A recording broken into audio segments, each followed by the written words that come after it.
اللہ سے بغاوت کا عبرتناک انجام۔ عبید اللہ کے دور خلافت میں ایک شیخ بما اپنے ساتھیوں کے گھوڑوں پر سوار ہو کر سفر کے لیے نکلے۔ وہ لوگ رات کے وقت مسجد میں ٹھہرے اور اپنے گھوڑوں کو بھی مسجد میں لے گئے۔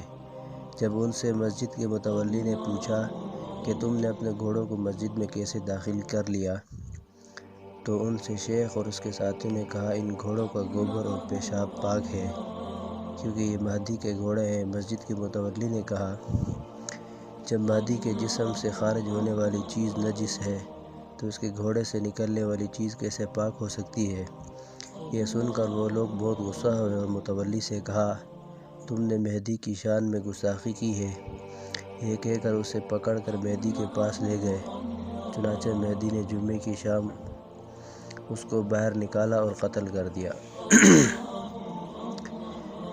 پھر جب وہ مرنے کے قریب تھا تو اس نے مہدی کو بد دعا دی۔ اللہ تعالیٰ نے اس کی بد دعا قبول فرمائی اور مہدی کو ایک بری بیماری میں مبتلا کر دیا۔ چنانچہ اس کی بیماری کچھ اس طرح تھی کہ اللہ تعالیٰ نے اس کے پیٹ میں کدو کے بیج کی شکل کے کیڑے پیدا کیے جو اس کی آنتوں کو کھاتے تھے۔ اس کے پاس مینڈوں کی بڑی بڑی دمیں لائی جاتی تھیں جن کو وہ اپنے پیٹ میں داخل کرتا تھا تاکہ وہ کیڑے اس کی آنتوں کو چھوڑ کر ان کے دموں کو کھانے میں مشغول ہو جائیں۔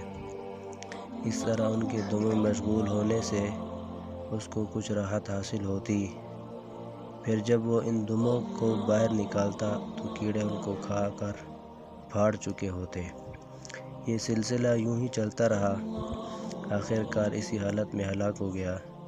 اس کی ہلاکت کے بعد غسانی کے بانجھے کو لایا گیا تاکہ اس کے سر کے پاس تلاوت کرے، اور وہ بہت اچھی تلاوت کرنے والا تھا۔ اس وقت عبید اللہ کے بیٹے اس کے گرد بیٹھے رو رہے تھے۔ بغدادی نے غسانی سے کہا تلاوت کرو۔ وہ کہتے ہیں کہ میں سوچنے لگا کہ کون سی آیت پڑھوں تو مجھے صرف یہ آیات ہی یاد آئی یقدم قومہ یوم القیامۃ فاوردہم النار۔ وہ قیامت کے دن اپنی قوم کے آگے آگے ہوگا، پھر ان کو دوزخ میں جا اتارے گا۔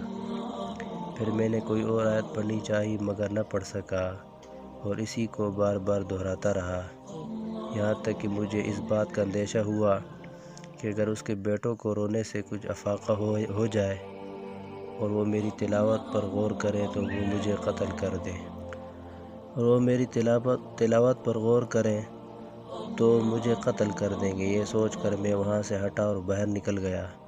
ابن عزاری مراکشی کہتے ہیں اس کے بیٹوں کا دور خلافت مستقل 300 سال تک رہا اور وہ لوگ سبتہ کی گھاٹی سے لے کر مکہ تک کے علاقے پر قابض ہو گئے۔